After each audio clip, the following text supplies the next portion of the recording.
Dentre esse tema, a história, a língua portuguesa e artes, que são 3 habilidades que fazem parte.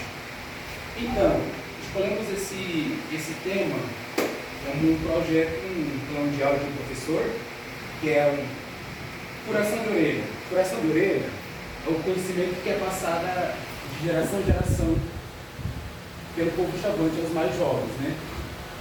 E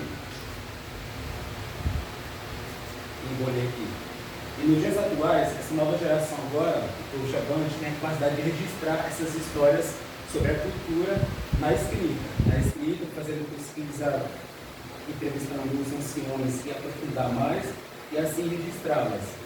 E nessa furação de orelha, o jovem, que chamamos de wapté, que ainda não fura a orelha, ele passa por um ritual, chamamos de recebi,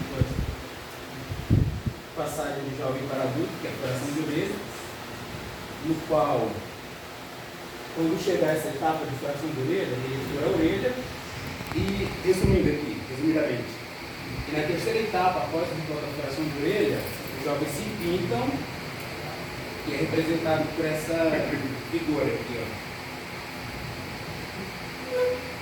Frente e atrás.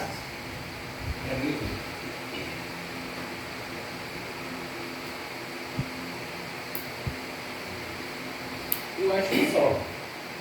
O objetivo desse tema é mostrar aos alunos o quão é importante a nossa cultura, porque atualmente, nos dias atuais, a desvalorização sobre a nossa cultura é muito grande, vindo dos mais jovens. E através desse plano de aula, os jovens podem conhecer, se aprofundar mais sobre as culturas e assim podemos mantê-la viva. Resumo. Muito bom, é essa a ideia.